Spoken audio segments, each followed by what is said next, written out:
바이에른 뮌헨이 팀을 떠날 가능성이 제기되는 핵심 골잡이 로베르토 레반도프스키의 대체자로 토트넘 에이스 해리 케인을 염두에 두고 있다는 보도가 나왔다. 이탈리아 저널리스트 탕크레디 팔메리는 개인 SNS를 통해 바이에른이 케인 영입을 위해 토트넘에 접촉했다고 밝혔다.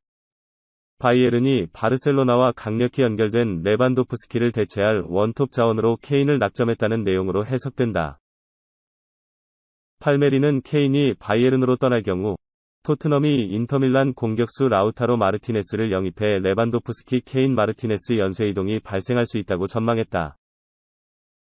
만약 이 보도대로 케인이 뮌헨으로 떠난다면 프리미어리그 역사상 최고 듀오인 손 케 듀오는 2015년 결합 후 7년 만에 해산한다.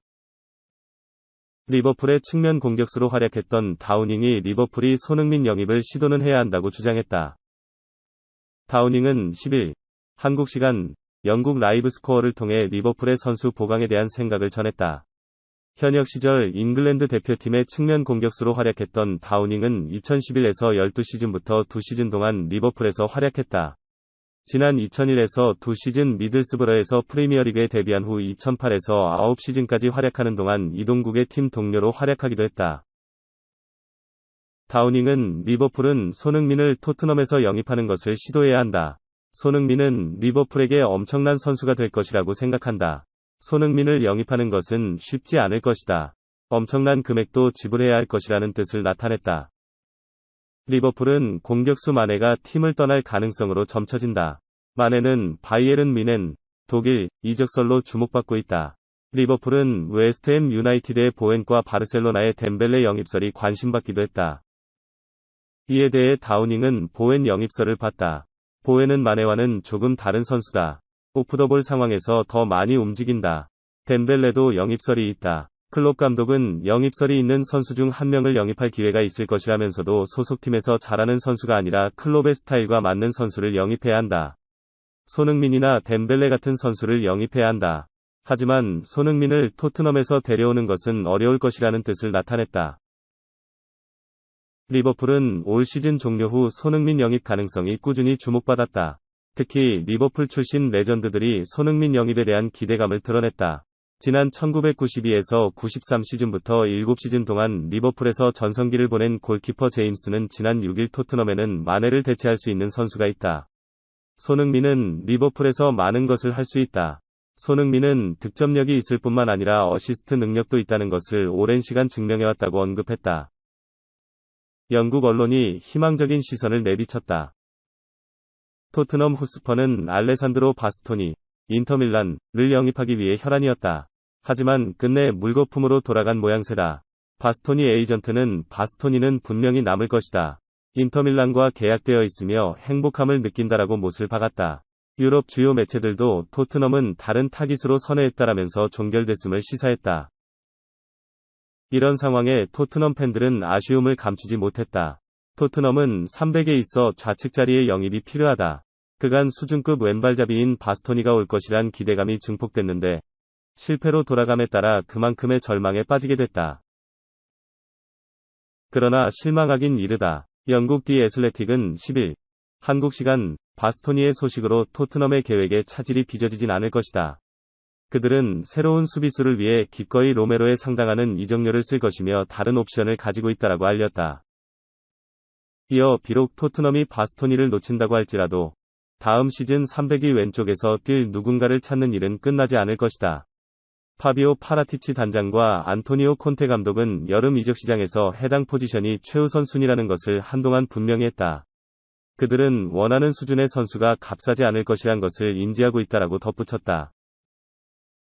토트넘은 지난해 여름 크리스티안 로메로를 영입하면서 5,500만 유로, 약 740억 원을 쓰게 됐다. 계약 형태는 임대 후 의무 이적 조건으로 인한 장부 균형을 위함이었다. 높은 이적료만큼 성공적이었다. 로메로를 통해 우측 센터백에 대한 걱정을 덜게 된 토트넘은 좌측 퍼즐만 맞추면 되는 상황이 됐다. 바스토니로 인해 잠시 암울했지만 토트넘은 다시 물색에 나선다. 매체에 따르면 파라티치 단장, 콘테 감독은 구단과 좌측 센터백 영입에 로메로처럼 상당한 금액을 쓸 수 있다는 합의를 본 상태다. 시간이 좀 걸릴 뿐 클래스 있는 선수를 데려올 만한 자금은 확보된 상태다. 마지막으로 디 애슬레틱은 토트넘은 그 누군가와 분명히 계약을 마칠 것이다. 우린 인내심을 가질 필요가 있다. 여름 이적 시장에는 많은 시간이 남아있다라며 마무리했다. 파리 생제르맹, PSG, 이 새로운 단장으로 루이스 캄포스를 선임했다. PSG는 10일, 한국 시간, 루이스 캄포스가 즉시 활동할 수 있는 구단의 단장으로서 합류했음을 발표하게 되어 기쁘다. 캄포스는 팀의 성적과 이적, 그리고 조직적 측면을 관리하는 데에 중점을 둘 것이다. 라며 캄포스의 합류 소식을 전했다. 캄포스는 감독보다 스카우터와 단장으로서 더 이름을 날린 인물이다. 2012년 조세 무리뉴 감독이 레알 마드리드의 지휘봉을 잡고 있던 당시 캄포스는 무리뉴 사단에 합류해 스카우터 겸 전술 분석가로 활동했다. 당시 캄포스가 발굴해낸 선수들은 다니 카르바알과 카세미루 등 훗날 레알이 유럽 챔피언스리그, UCL, 3연패를 달성하는 데에 큰 역할을 했던 선수들이다. 무리뉴 감독이 레알을 떠난 뒤 캄포스도 레알을 떠났다. 다음 행선지는 AS 모나코였다. 모나코에서 기술이사로 재직한 캄포스는 라다멜 팔카오, 주앙 무티뉴, 하메스 로드리게스를 발굴하며 자신의 능력을 또다시 입증했다. 또한 베르나르두 실바, 파비뉴, 킬리안 음바페를 영입하는 등 선수 이적과 관련된 일에도 뛰어난 모습을 보였다. 앞서 서술한 선수들 중 대부분이 현재 B클럽에서 뛰고 있거나 뛰었다는 점을 감안하면 캄포스의 안목이 어느 정도인지 파악이 된다. PSG도 세계적으로 인정받는 축구 전문가인 캄포스는 혁신적인 접근 방식을 활용해 게임 모델을 만드는 개척자다. 그는 축구계에서 많은 선수들이 유명해질 수 있도록 했으며 슈퍼스타로 성장한 여러 어린 재능들을 멘토링하고 육성했다. 라며 캄포스를 데려온 이유를 설명했다. 단장직을 맡은 것은 LOSC 릴이 처음이었다. 당시 캄포스는 릴에서 니콜라스 페페와 빅터 오시멘을 영입했다. 두 선수는 프랑스 리그왕을 정복한 뒤 현재 페페는 아스널로, 오시멘은 나폴리로 넘어가 뛰고 있다. 캄포스는 PSG에 합류하게 되어 매우 기쁘다. 난 PSG가 축구계에서 가장 야망이 있고 흥미를 유발하는 클럽이라고 생각한다. 우린 같은 비전, 특히 내가 믿는 비전을 공유하며 클럽의 잠재력을 끌어내기 위해 일할 것이다. 라며 소감을 밝혔다. 캄포스의 PSG 합류는 어느 정도 예정되어 있었다. 전 단장인 레오나르도가 팀을 떠나는 것이 확실시되었고, 현재 레오나르도 단장과 함께 마우리시오 포체티노 감독도 사임할 가능성이 높은 상황이다.